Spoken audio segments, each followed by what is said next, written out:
Jubab angin sedang ya ke kubor, ni kerpat ipi ki nongpek, ban subscribe ya ni ke channel, ban klik ya notification bell, bapin yo ki kubor na ke jylla.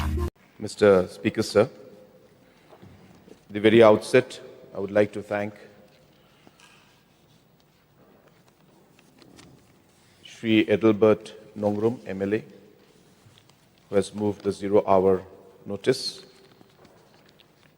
and also Shri Arden Miller Basaimat, MLA, for raising a short duration discussion under Rule 50. And also would like to thank the Leader of Opposition for participating in this very important short duration discussion.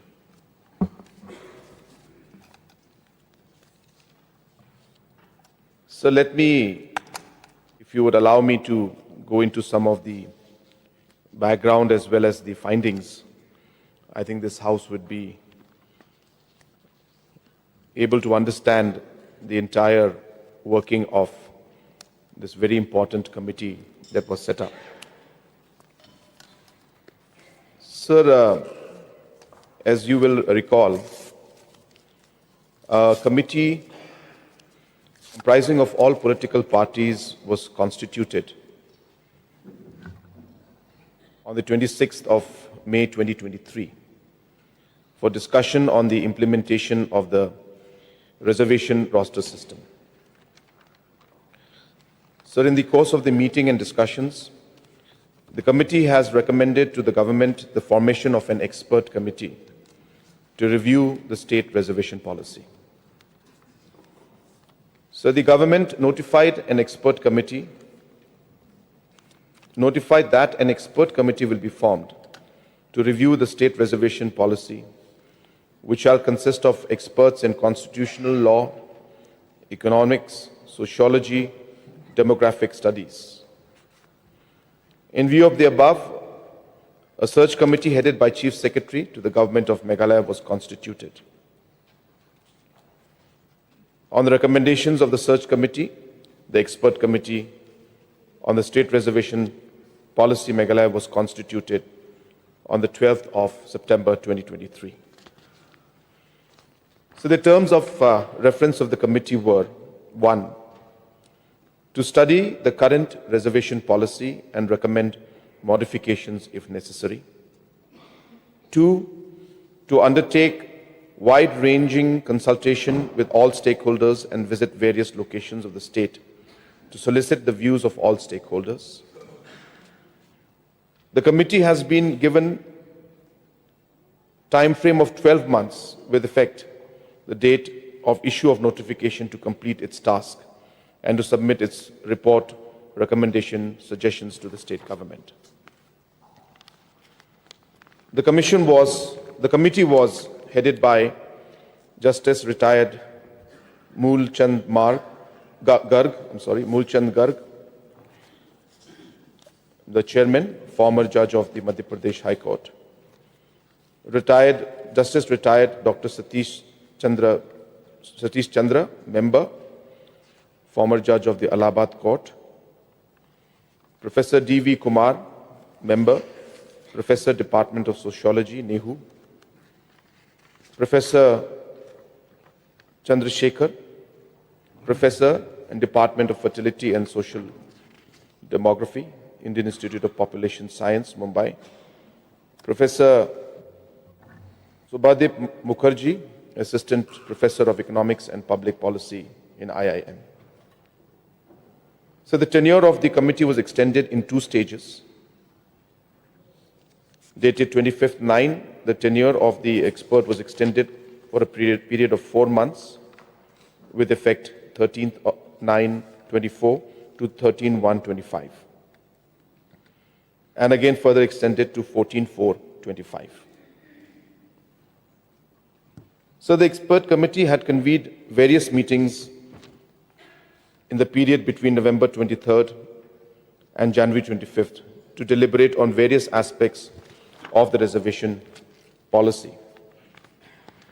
These meetings provided a platform for in-depth discussion, review of existing practices, examination of relevant data, and formulation of action to be taken by the committee.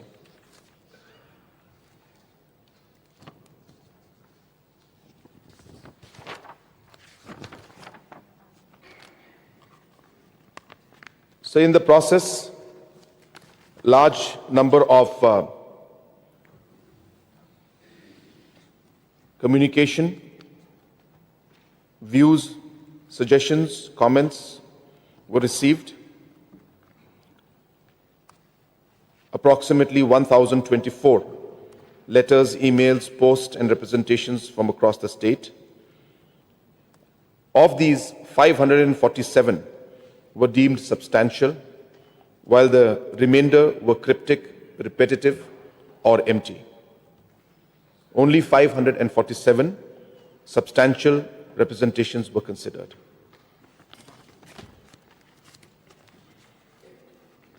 The expert committee held public hearings in Shillong, Tura, Williamnagar, and Jowai. No person was denied the opportunity of hearing. 3rd to 5th of October 2024 in Shillong, invitations were sent to 93 participants, 93 groups or individuals, out of which 43 actually attended. From 2nd to 3rd of December in Tura, invitation was extended to 193 individuals/groups, out of which 46 attended. On the 4th and 5th of December 2024, Williamnagar, invitations were extended to 249 individuals and groups, out of which 12 attended. 6th December in Jowai, invitations were extended to 9 individuals and groups, out of which 4 attended. So after receiving these comments and suggestions from the stakeholders, the expert committee then invited these individuals who had given the comments and suggestions. So the report was submitted on the 6th of June 2025 at Meghalaya House, New Delhi, which was received by Shri D.P. Walang, IAS, the then Chief Secretary to Government of Meghalaya.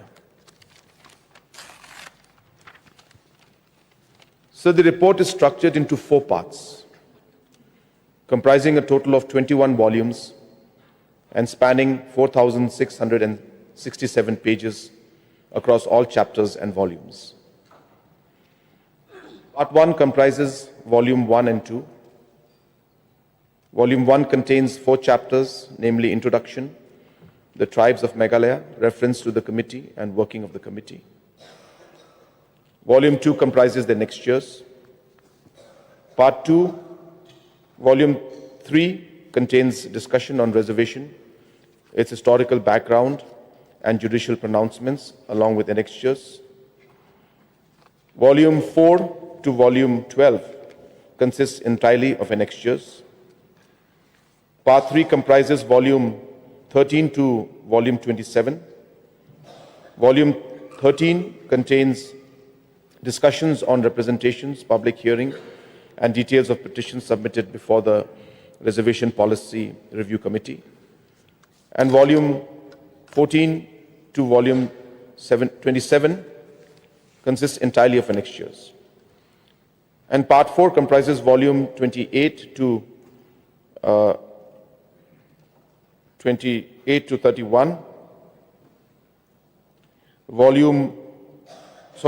I stand corrected, sir. It was 18, I'm sorry. So Volume 18, so it was 13 to Volume 18 earlier, Part 3. And this is Part 4 comprises of Volume 18 to Volume 21. It's in that Roman X and I, and also I just got confused a bit. So Volume 18 contains technical inputs by members on the conceptual and historical context of reservation policy, population prospects of the state of Meghalaya, with a focus on scheduled tribes and scheduled caste, and the socio-economic status of various districts of the state of Meghalaya along with an appendix. And volume 19 includes discussion on the questions to be considered and findings of the committee and recommendations of the committee and annexures. Volume 20 and volume 21 consist entirely of annexures. So based on the discussions, the views of stakeholders, the legal principles involved, and the mandate of the committee, the following questions have been identified for consideration in formulating the committee's recommendation. 1. Can the reservation policy be proportionate to the population of a tribe, caste, community, or class? This question addresses whether the reservation should reflect the population demographics of specific communities in the state. Second question, should the reservation policy be based on religion and minority rights? This pertains to whether reservation should be extended on the basis of religious communities or as a minority rights issue. 3. Can the committee propose extending the reservation to educational institutions in the state of Meghalaya? The committee needs to assess whether reservation should be expanded beyond government jobs to include educational institutions. 4. Can the committee propose improvements in educational standards for specific areas or communities? This examines whether the committee should make recommendations for improving educational infrastructure or standards to uplift specific communities. 5. Is it a valid recommendation to extend reservation to economically weaker sections within subclassified categories? This question revolves around the proposal of extending reservation to economically disadvantaged groups within existing categories like SCs, STs, and OBCs. 6. Should the carry-forward system remain in the reservation policy of 1972? This concerns whether the carry-forward system, where unfilled reservation vacancies are carried over to the next recruitment cycle, should continue under the existing policy. Question number 7, should a quota within a quota system be introduced as per Supreme Court judgment in the state of Punjab versus Davinder Singh?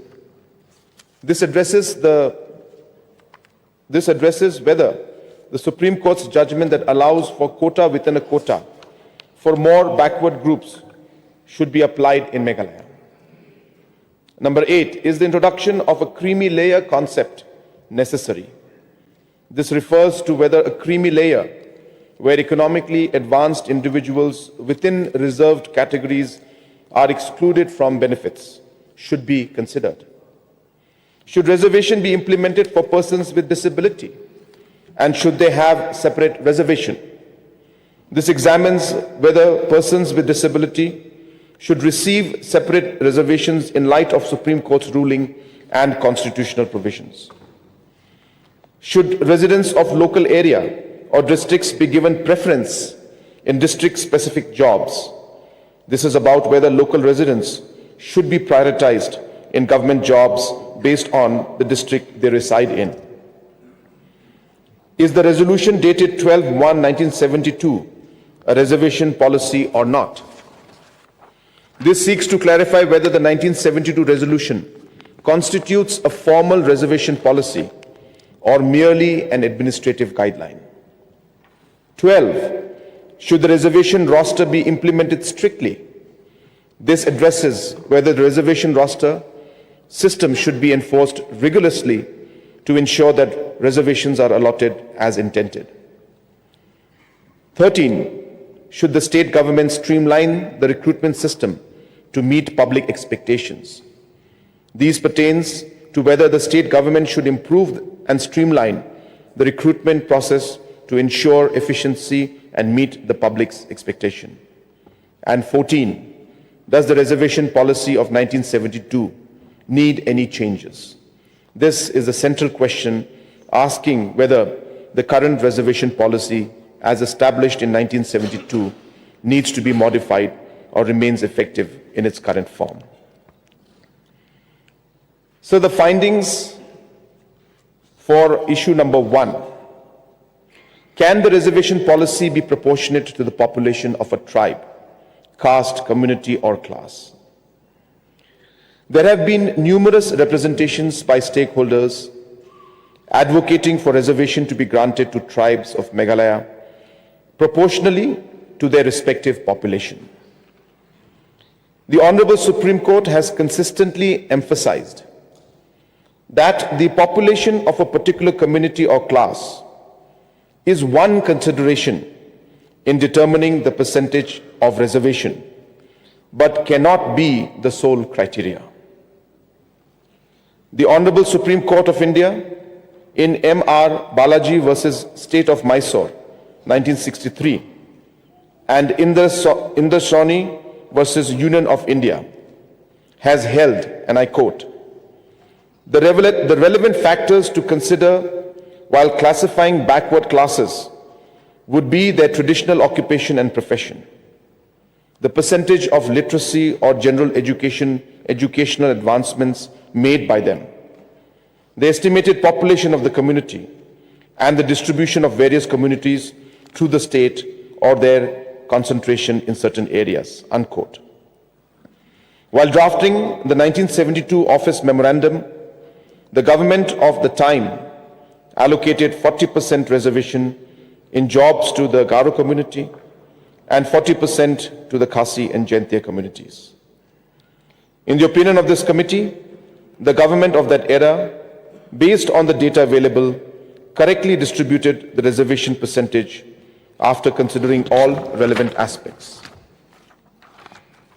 However, over the past 50 years, significant changes have occurred in the socio-economic conditions of these tribes.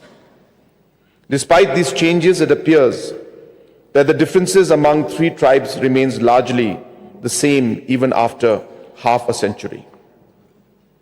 The Honorable Supreme Court in Patali Makal Kachi versus A. Mayile Rumperumal and ORS 2021, I apologize, sir, the word is very long and complicated, I could not pronounce it well, further observed the following, and I quote, the argument that reservation should be based solely on the proportion of population ignores the dual purpose of reservation. First, it aims to undo the historical exploitation of a community. Second, it seeks to empower the weaker sections of society. Even if a community has a smaller population, it may still be entitled to a larger share of reservation due to its backwardness. Thus, while population proportion may be a factor for consideration, it cannot be the sole criteria for determining reservation percentages, unquote. The Honorable Supreme Court in Para 810 of the judgments of Indrasoni held that reservation should not exceed 50%, except in exceptional circumstances. Justice Jeevan Reddy observed that this rule could not be relaxed in cases where populations from far-flung or remote areas who remain out of the mainstream require special treatment due to their peculiar conditions. Such relaxation must be approached with extreme caution and supported by strong justification. While the current reservation policy in Meghalaya may not fully align with the Supreme Court's guidelines, it has remained in place for over 50 years and is less likely to be subject to judicial scrutiny. But any changes to this policy would, however, be subject to judicial review, as has been held in Indrasoni and other judgments. It is worth noting that the introduction of technology, improved infrastructure, and enhanced connectivity have significantly reduced the challenges faced by populations in remote areas compared to the situation in 1992, when the Indrasoni judgment was delivered. Despite these advancements, the current policy continues to stand as a stable framework. The committee notes instances where states attempted to breach the 50% reservation cap, as highlighted in the judgments of M.R. Balaji versus State of Mysore and Indrasoni versus Union of India, resulting in their policies being struck down. Introducing these changes to the current reservation system could expose the entire policy to judicial review. Such a scenario might lead to significant disadvantages for the backward classes of the state of Meghalaya. The committee has noted similar cases where reservations exceeding 50%, whether based on population proportion or other arbitrary criteria, have been declared unconstitutional. So, recommendation on this number one question that was asked by the committee: reservation should not solely be based on the population proportion of a tribe or caste. While the population factor can be considered, the primary objective of reservation is to address historical exploitation and socio-economic backwardness. Even communities with a smaller population could be given larger stake in reservation, and a larger population cannot get the same. The prime consideration is backwardness, historical injustice, and the adequacy of representation in services. Finding number 2. Should the reservation policy be based on religion and minority rights? In most cases where reservations have been provided to a particular class, the criteria has been socio-economic backwardness, not religious affiliation. However, the representations received by the committee specifically highlighted that these religious minority communities are socio-economically backward. Therefore, it is argued that they should be granted the benefit of reservation. When the term religious minority is broken down, it reveals two distinct components: religion and minority. The committee reviewed the history of reservations in India as implemented by both state and central governments, but could not identify any instance where the benefit of reservation was extended solely to a minority group based on religious status. The mere fact that a community is in the minority cannot justify granting it the benefit of reservation, as it does not satisfy the criteria outlined in Clause 4 of Article 16, which specifically refers to any backward class. Even so, the Constitution of India, judgments of Honorable Supreme Court, and the sub judice status of the issue prevent the committee from making any recommendation on this matter. Recommendation number 2, religious-based reservation. The reservation cannot be based on religion. The Constitution provides for reservation based on socio-economic backwardness, not religious affiliation. Therefore, the recommendation to extend reservation to religious minorities, communities is not acceptable under the current legal framework. Finding number 3, can the committee propose extending the reservation to educational institutions in the state of Meghalaya? Notably, the resolution dated January 12, 1972 does not include provisions for reservation in educational institutions. The committee's authority is limited to addressing specific issues within the scope of its mandate. Suggestions, recommendations, or comments regarding whether the state of Meghalaya should introduce reservation in educational institutions were neither sought nor fall within the committee's jurisdiction. Any recommendation made on this matter would exceed the committee's authority and thus hold no significance. If the government of Meghalaya decides to address this issue in the future, a dedicated committee would need to be constituted to assess the condition of the relevant categories of people and provide appropriate recommendations. While gathering data and conducting research on the current issue, education and availability of educational facilities were among the criteria considered in reaching conclusions. The recommendation: the scope of this committee's mandate is confined to reviewing reservation in public services under Article 16(4) of the Constitution.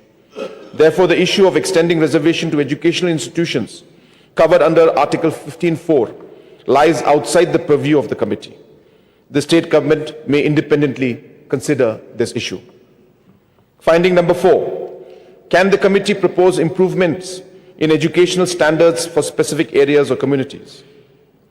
People from the Garo community residing in the districts of West Garo Hills, East Garo Hills, South Garo Hills and Southwest Garo Hills urged the government to improve educational standards in these districts, citing the reportedly poor state of education in the region. However, this matter falls beyond the mandate of this committee, and as such, the committee has not undertaken a detailed examination of this issue.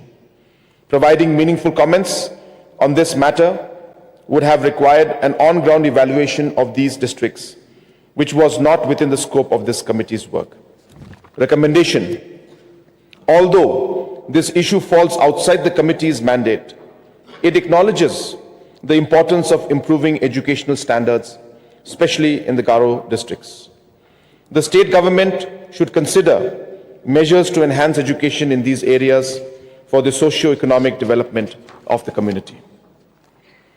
Finding number 5. Is it a valid recommendation to extend reservation to economically weaker sections within sub-classified categories? Representations advocating for reservation for economically weaker sections. Quote, the Constitution 103rd Amendment Act 2019, which came into effect recently on 14th January 2019, modified Article 15 and 16 of the Constitution of India by adding 2 new clauses. Clause 6 to Article 15 with explanation, Clause 6 to Article 15 with explanation, Clause 6 to Article 16.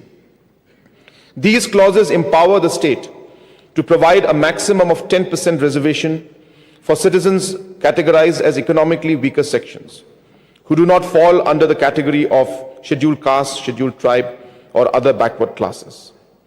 Reservation scheme for EWS is specifically designed to benefit individuals experiencing economic hardship who are not covered under the SC, ST, OBC categories. Under the scheme, 10% of the total cadre strength is reserved for EWS candidates, subject to certain exemptions, restrictions, and eligibility criteria. The Honorable Supreme Court has suggested subclassification and principle of creamy layer in the judgment of State of Punjab versus Devendra Singh. But if it is applied in the present case, this would be an exclusion of people from the tribe who have already benefited by the candy of reservation. If the same is introduced, it would not amount to subclassification, but it would be a sub-subclassification. The resolution has already done a subclassification in the state reservation when the tribes of the states have been divided into 3 categories. Now, a further division is not permitted by the Constitution and by the judgment of the Supreme Court. The state of Meghalaya is protected under the 6th schedule of the Constitution, and by virtue of the same, the tribes of Meghalaya are given those rights with regard to their ownership of land. This could also bring some kind of difficulty in making such claims. The committee has undertaken to study the land laws of the state, and have certain doubts that the introduction of this provision, if brought into picture, could create issues with some rural people, since the EWS, whenever and wherever introduced, also has this criteria of land holding. Imposition of creamy layer is also a double-edged sword for the demand of the people. If the same demand is accepted, there is provision of exclusion and no benefit of inclusion in a particular category.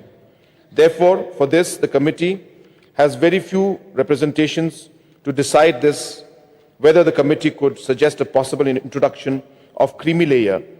For this alone, the committee has to reach to people again, and a detailed study is required to be conducted with the stakeholders as well as the analysis of data. Recommendations. The EWS category is a separate category from ST, ST and OBC. The committee concurs with Supreme Court's judgment in Janhit Abhiyan that EWS should not be linked to SC, ST or OBC categories. Therefore, the committee does not recommend extending EWS benefits to these categories. The Supreme Court's judgment in Janhit Abhiyan upholds this separation. With regards to poor in a particular category is concerned, the recent judgment of Supreme Court in subclassification talks about it, but does not give a mandate on this. Finding number 6. Should the carry-forward system remain in the reservation policy of 1972? A 5-judges constitutional bench of Supreme Court of India, in the case of Nagraj versus Union of India, upheld the 81st constitutional amendment which provided carry-forward rule under 16(4)(b). Therefore, a conjoint reading of this provision and the Meghalaya Resolution of 1972 show that a provision has already been made with regards to carry forward, and no separate finding or recommendation in this regard is necessary by this committee. Recommendation. The committee supports maintaining the carry forward system as provided under the 1972 resolution, and further enhancement from 1 year carry forward to 3 years carry forward, which is also recognized by the Supreme Court. No further changes are recommended on this issue. Finding number 7. Should a quota within a quota be introduced as per the Supreme Court judgment in the state of Punjab versus Devinder Singh? The concept is closely linked to the doctrine of creamy layer. Some individuals have also conflated this issue with the categorization of low-income groups within tribes. Recently, the Supreme Court of India addressed this issue in the case of State of Punjab and ORS versus others versus Devendra Singh and others. The ruling empowers state governments to uplift communities and classes that continue to lag behind their contemporaries. The state must collect data on the inadequacy of representation in the services of the state because it is used as an indicator of backwardness. And Article 335 of the Constitution is not a limitation on the exercise of power under Article 16.1 and 16.4. Rather, it is a restatement of the necessity of considering the claims of scheduled caste and scheduled tribes in public service. Efficiency and administration must be viewed in a manner which promotes inclusion and equality as required by Article 16.1. Recommendation. The Supreme Court's judgment in State of Punjab versus Devinder Singh allows for sub-classification or quota within a quota. While this may be an option, it requires detailed data collection to ensure that the benefits reach the most deserving groups.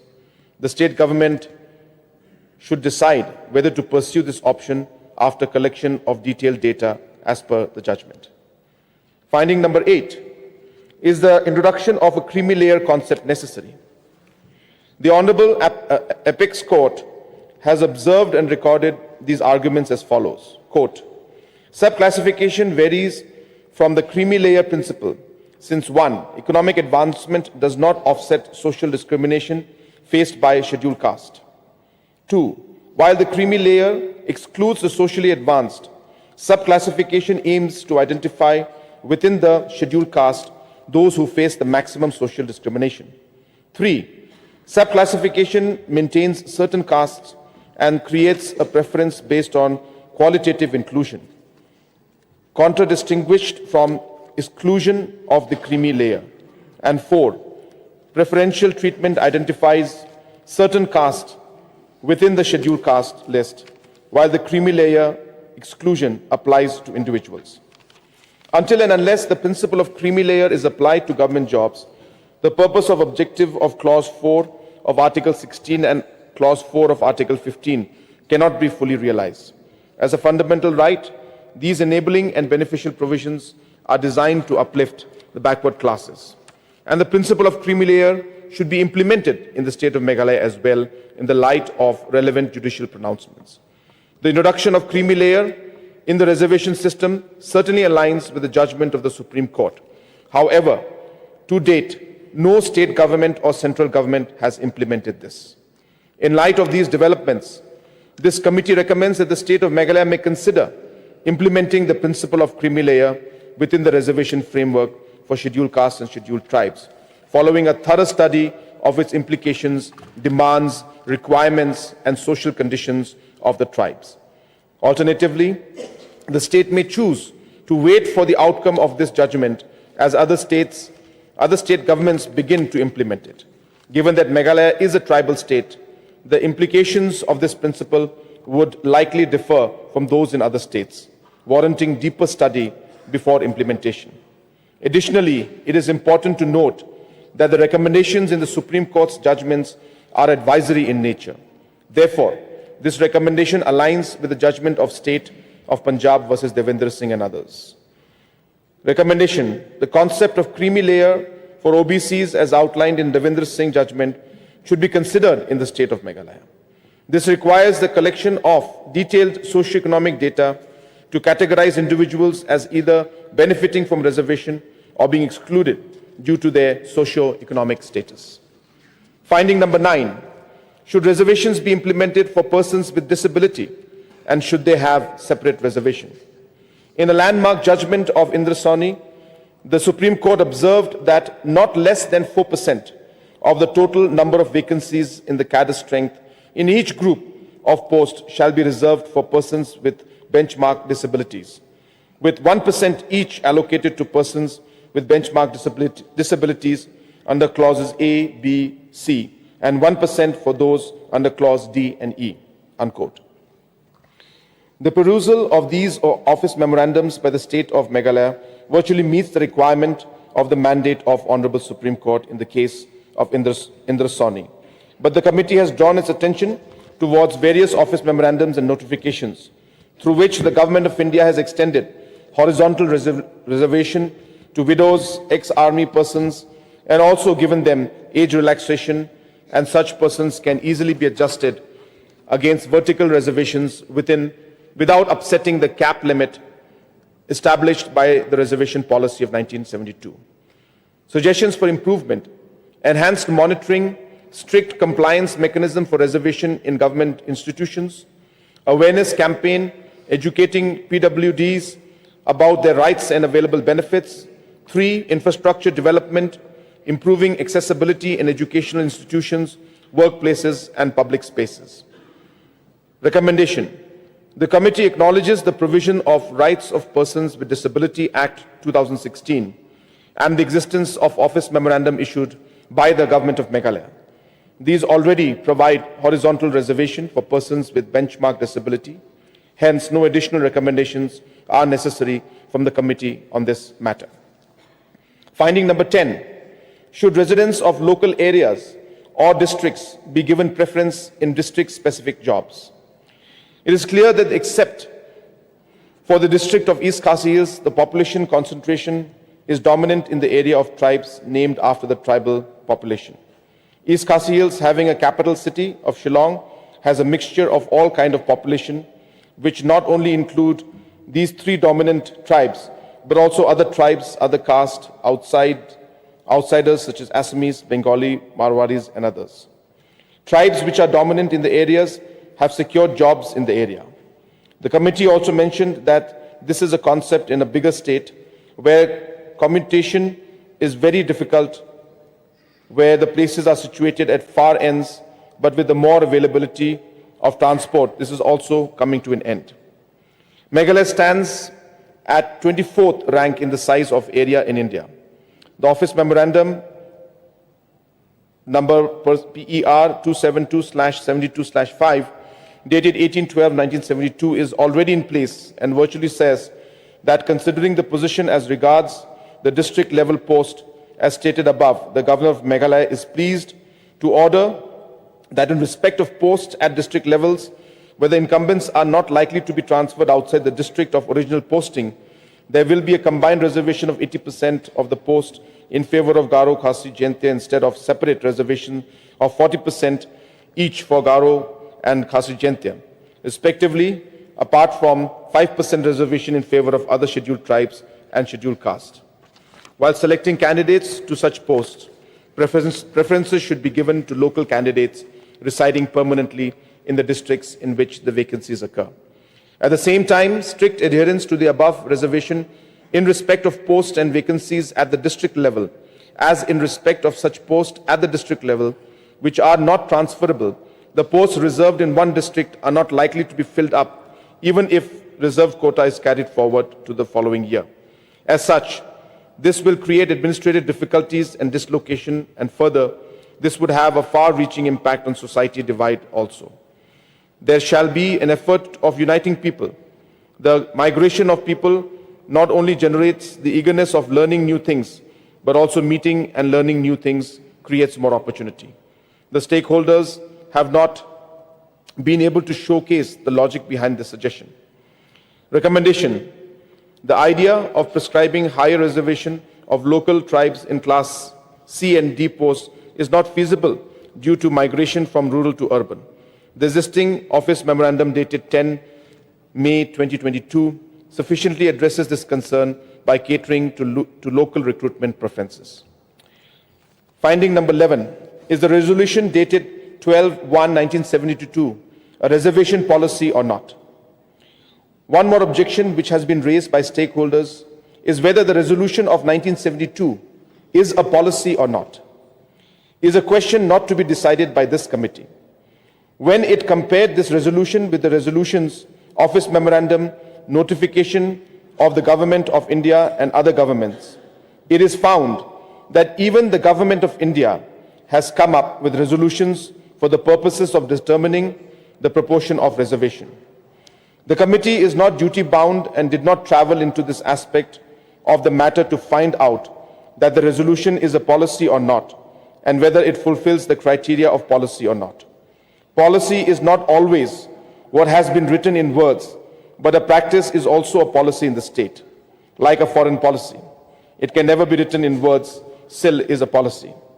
The Honorable Apex Court in the case of Indrasoni also faced similar situation where the reservation was given through office memorandum, and a question was framed in this regard as to whether the provisions of Article 16(4) must necessarily be made by Parliament/legislature, unquote, has been answered by the court in para 292, 526, 552 and 336, and held that reservation can be provided by the Parliament, state legislature, statutory rules, as well as by way of executive instructions issued by central government and by state government from time to time.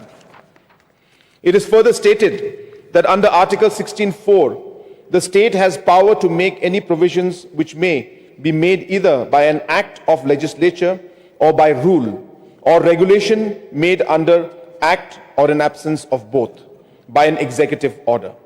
Executive order is no less a law under Article 13(3). The committee threw light on few documents of the state of Meghalaya, such as Meghalaya Secretariat Manual of Office Procedure 1993, which is also an essential document in this regard, which defines the various kind of communication of the state and their relevance. Chapter 8 of this manual lays down the forms and rules of correspondences, communication, and a serial number 105 resolution is defined as under 105 resolution. This form of communication is used for making public announcements of decisions of government on important matters of policy, appointment of committees or commissions of inquiry, and of the result of the review of important reports of such bodies. Resolutions are also usually published in the Meghalaya Gazette. The perusal of this manual of Government of Meghalaya shows that the government could come up with the policy through a resolution which is important in nature. The last line of the above Article 105 also does not bind the state to publish the policy in the Gazette. Rather, it is not fundamental in nature. It has also been stated by a few of the stakeholders that the resolution dated 12/1/1972 is not valid, is not a valid resolution since the same has been passed before the creation of the state. It is also stated that the state of Meghalaya became a full-fledged state on 21/1/1972, that is after the notification dated 12/1/1972. In this regard, a perusal of few dates is necessary. The perusal of the Assam Reorganization Meghalaya Act 1969 make the picture clear that this is the Act number 55 of 1969, which received President's nod on 29th December 1969. With this, it has been stated that different provisions of the Act would come into force on different dates. The text as published in the Act number 55 of 1969 with regard to the different provisions coming into force are as under. Quote, the provisions of section 2 and 3 came into force on 12/1/1970 by notification number G.S.R.74 dated 12/1/1970, Gazette of India, Extraordinary Point 2, Section 3, bracket 1, page 17, Section 12, 13, Section 11, 12, 13, 16, 17, 28, 29, 62, 73, and 77 on 30/1/1970. Vide notification number GSR 182 dated 30/1/1970, Gazette India Extraordinary Point 2, Section 3(1), page 37, Section 65 on 25/2/1970. Vide notification number GSR 310 dated 25/2/1970, Gazette of India Extraordinary Point 2, Section 3(1), page 145, and the remaining sections of 2/4/1970, vide notification number GSR 493, dated 24/3/1970, Gazette of India, Extraordinary Point 2, Section 3(1), page 375.2, page 375, 22nd April 1970, vide notification number GSR 75 dated 12/1/1970, Gazette of India Extraordinary Point 2, Section 3(1), page 18. It clearly says that except for the specific sections, all the sections of the Act came into force on 2/4/1970. Section 5 of the Act empowers the government to take executive decisions. The committee also tried to find out the relevance of the date 21/1/1972, which says that Meghalaya became a full-fledged state on this day. This act gave Meghalaya an autonomous status since it was defected from the state of Assam. Therefore, the central government passed the Northeastern Areas Reorganization Act 1971, which created 3 states, Manipur, Meghalaya, and Tripura, and changed the boundaries of state of Assam and Nagaland, and also created union territories of Mizoram and Arunachal Pradesh. This act was enacted by Parliament on 30/12/1971. The state of Meghalaya became a full-fledged state on January 21, 1972. However, it had previously attained autonomous status on April 2, 1970. This transition was governed by legal frameworks, notably Act number 55 of 1969, which received the President's assent on December 29, 1969. An autonomous state is a state that is independent and has the power to govern itself. The provisions of this act empowers a state government to take policy decisions which it seems necessary.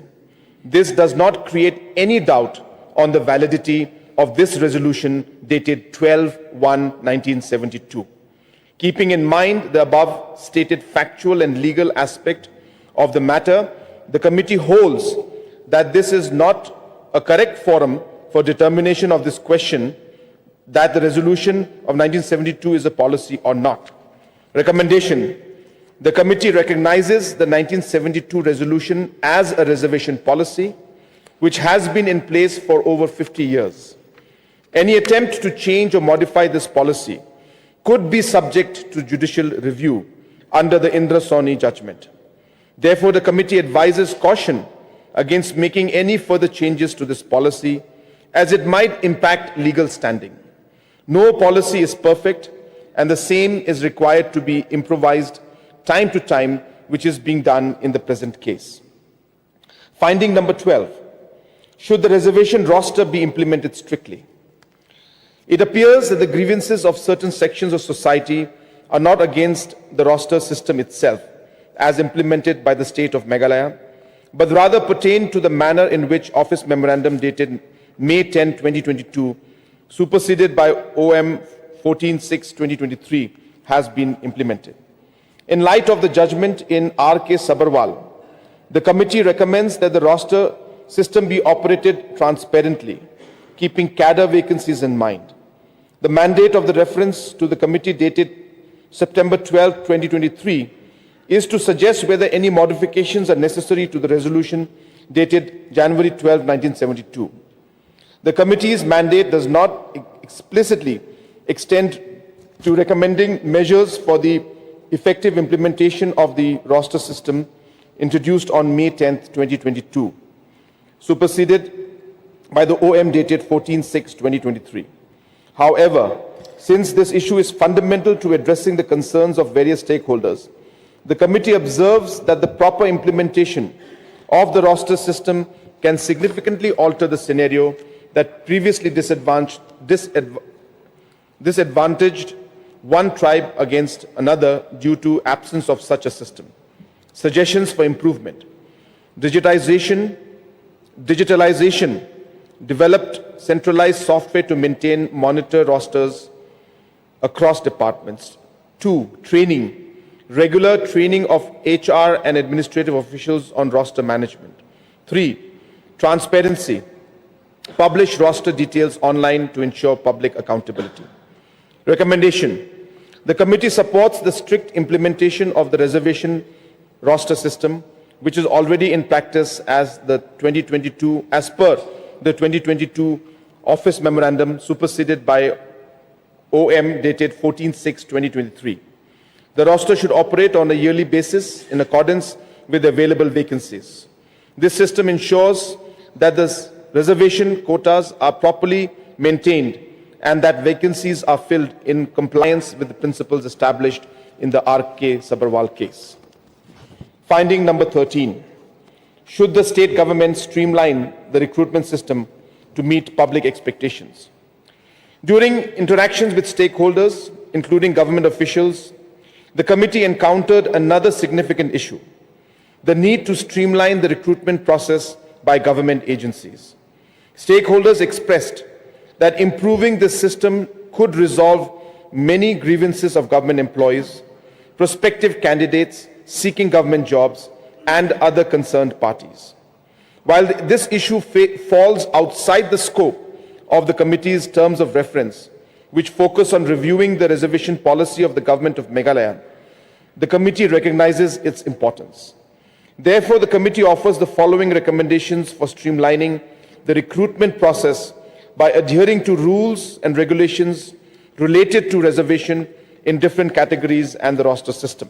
A. Identification and determination of vacancies. 1. Vacancies must be identified and determined efficiently and within a fixed time frame. 2.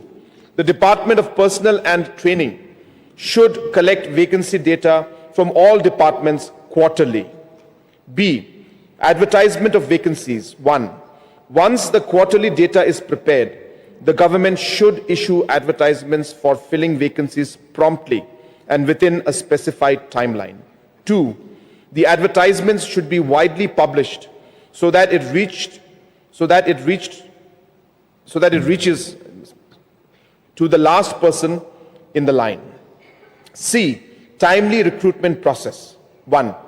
The entire recruitment process should be completed within a time-bound period, preferably within 1 year from the date of vacancy determination. D. Transparency in recruitment. 1. All recruitment-related processes and information should be published transparently on the websites of the respective departments. 2. It shall be published in the newspaper and shall also be pasted on the notice boards. Finding number 14. Does the reservation policy of 1972 need any change? In 1992, the landmark Indrasoni judgment by the Honorable Supreme Court of India capped the ceiling for reservation at 50%. However, the court also provided a window for tribal states such as Meghalaya to exceed this limit in specific circumstances in para number 810. The resolution of 1972, as amended from time to time, has allocated 85% reservation to the various tribes of Meghalaya. The committee has observed, based on records provided by stakeholders and the government, that there has been a consistent demand for revisiting the reservation policy in the state. Notably, in 1987, the Khasi Students' Union raised a demand to review the 1972 policy. Following this, a file for its review was processed and an official committee under the Chief Secretary was constituted. However, no further action was taken. Notably, several northeastern states implemented reservation policies that exceeded the 50% ceiling, potentially conflicting with the Indrasoni judgment. However, specific paragraphs of the same judgment acknowledge the unique needs of tribal states, thereby allowing them to breach the 50% reservation cap to address the socio-economic challenges faced by SCs and STs. The committee also reviewed the minutes of the meeting held on 10th of November 1971, chaired by then Chief Minister of Meghalaya, W.A. Sangma. It was noted that the draft of the 1972 resolution was designed not only in the proportion of the state's population but also in consideration of the tribes' inadequate representation and their socio-economic backwardness. It is important to note that the Constitution does not prescribe any specific limit to the extent of reservation, nor does it outline a definitive mechanism for determining the reservation framework. However, through its various enabling provisions, the Constitution establishes a foundation for reservations to uplift backward communities and classes. Various governments, including the central government, have time and again, by hundreds of office memorandums, have streamlined the reservation. Still, there are various discrepancies in the system, and the government and court are trying to streamline it further. As discussed above in the preceding chapters, the judgment of Honorable Supreme Court has given a ceiling limit of reservations, but the very same judgment also reads as follows, quote, "Though equal protection clause prohibits the states from making unreasonable discrimination in providing preferences and facilities for any section of its people, nonetheless, it requires the states to afford substantial equal opportunities to those placed unequally. The basic policy of reservation is to offset the inequality and remove the manifest imbalance, the victims of which for bygone generations lag far behind and demand equality by special preferences and their strategies. Therefore, a comprehensive methodology approach encompassing jurisprudential, comparative, historical, and anthropological condition is necessary. Such circumstances raise controversial issues transcending the routine legal exercise because certain social groups who are inherently unequal and who have fallen victims of societal discrimination require compensatory treatment. Needless to emphasize that equality, in fact, or substantive equality, involves the necessity of beneficial treatment in order to attain the result which establishes an equilibrium between two sections placed unequally. 282. It is more appropriate to recall that there is equality among equals, and to equate unequals is to perpetuate inequality. Unquote. In the light of these judgments, there are three questions which are required to be answered. Firstly, whether the 85% reservation of scheduled tribe is excessive. Secondly, whether the reservation given to categories of tribes of Meghalaya are in proportion to their backwardness or not. And three, whether any change is required in the present proportion. Considering the fact and the major chunk of the population of the state of Meghalaya is tribal and others are very nominal, coupled with the fact that they are really backward, although the education and social status of these people is gradually improving, still a lot is to be done. First question, whether 85% reservation to scheduled tribe is excessive. It is correct that the present system is in conflict with the judgment of Supreme Court. But at the same time, it is protected by the same judgment, but this can be challenged before the court of law. As discussed above in the findings of question number 1, this is also to be kept in mind that reservation policy as existing in the state of Meghalaya, no matter how good or bad it is not in consonance with the judgment of Supreme Court, especially in the case of Indra Sawhney, where it caps the quantum of reservation to 50% when it is given on the basis of caste and community. Although it is protected by the same judgment to a certain extent, but an introduction of a new policy could be subject to judicial review. The present policy, as existing therefore more than 50 years, has lesser possibility of judicial review.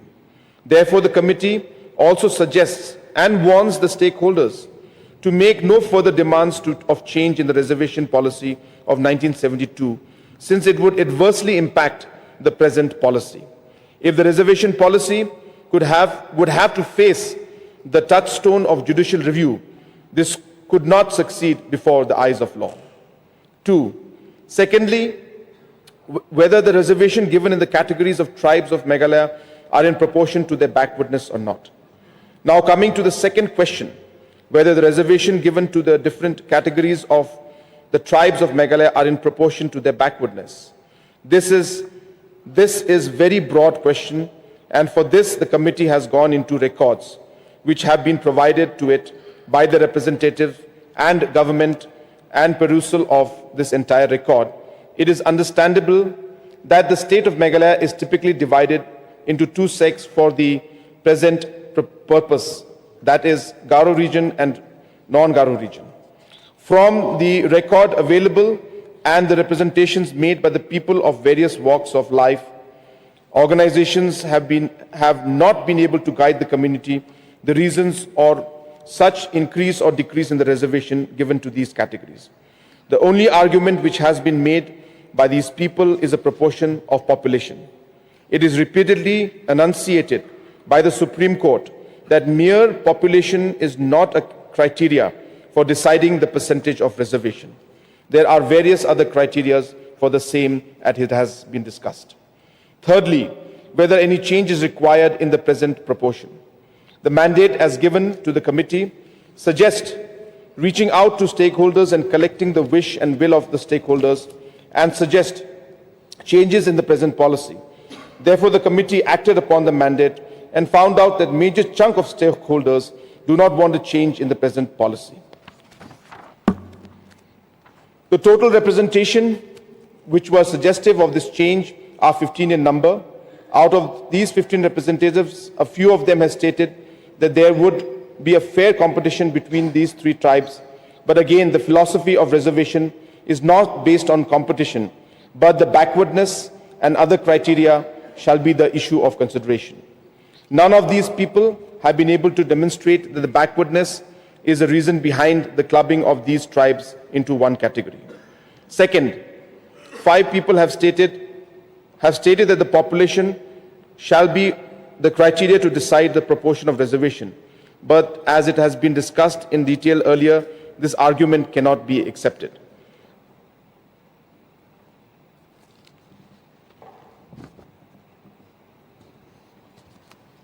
Recommendation number 13. The majority of the stakeholders retaining the majority of stakeholders favor retaining the 1972 policy as it stands.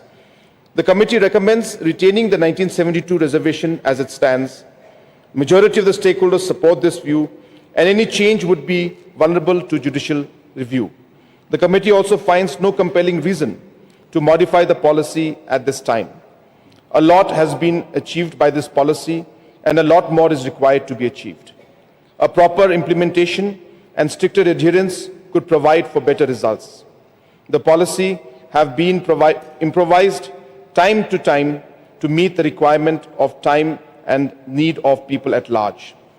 These recommendations are made in light of legal framework, public opinion, and judicial precedents to ensure that the reservation policy continues to serve its purpose and uplifting backward communities while staying within the bounds of constitutional and judicial guidelines. The committee's recommendations aim to uphold the constitutional principles of affirmative action, address socio-economic backwardness, and ensure that the reservation system continues to serve the needs of the most disadvantaged communities in the state. It emphasizes that any change to the existing system must be carefully considered, keeping in mind legal precedents and the socio-economic reality of the tribes and castes in Meghalaya. The committee recommends maintaining the 1972 reservation policy as it is in light of these findings and judicial guidance. Mr. Chairman, sir, these are the findings and the summary of the report that has been submitted by the expert committee on state reservation policy. And as you can see, sir, the details of every aspect of the reservation policy has been looked into. And while as leaders in this august house and representatives of the people, we understand that there are aspirations and desires and demands and needs that are there from different sections and different communities.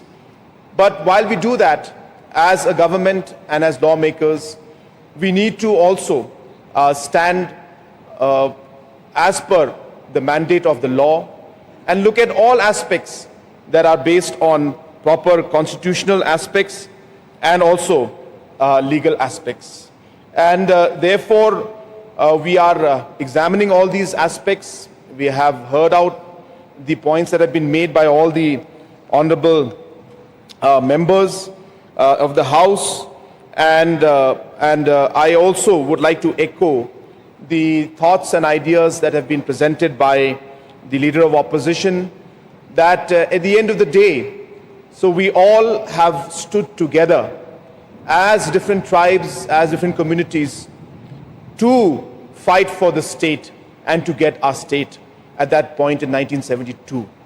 And now that we have our state, it is up to us to take that legacy forward.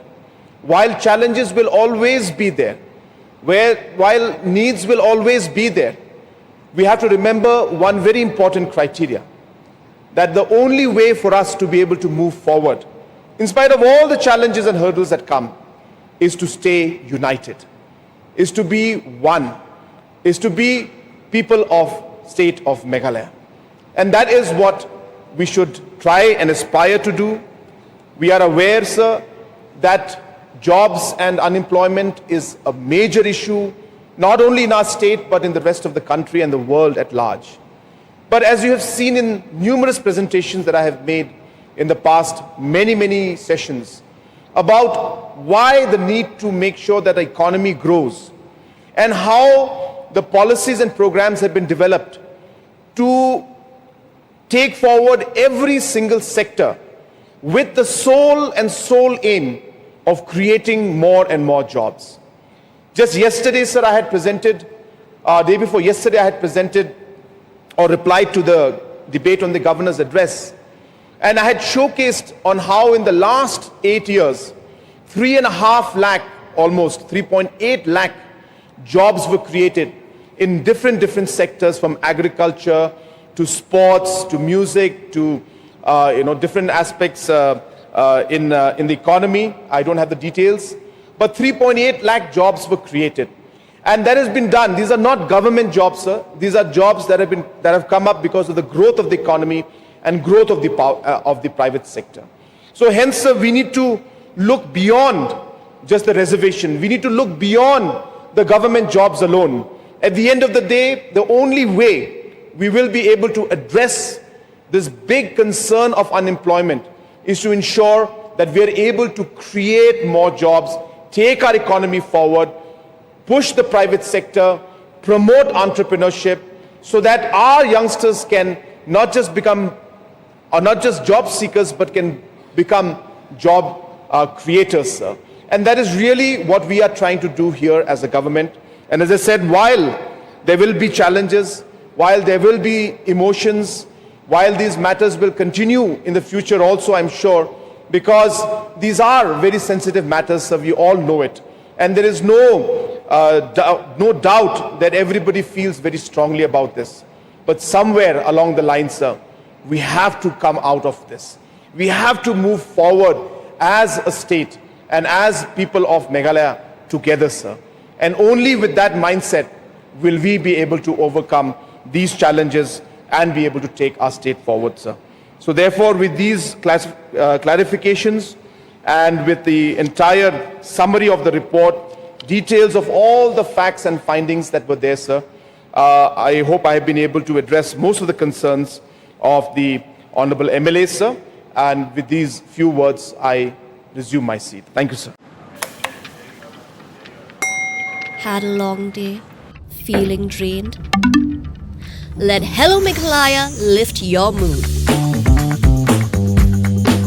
Right there on your phone. Movies, music, infotainment, live streams, all in one place.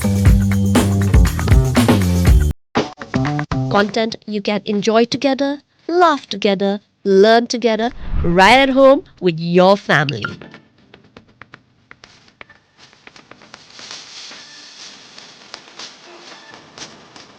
Easy to access, easy to download.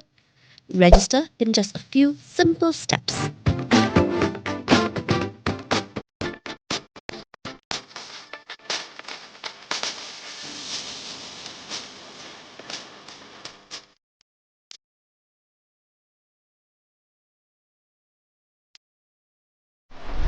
So why wait? Download Hello Meghalaya now.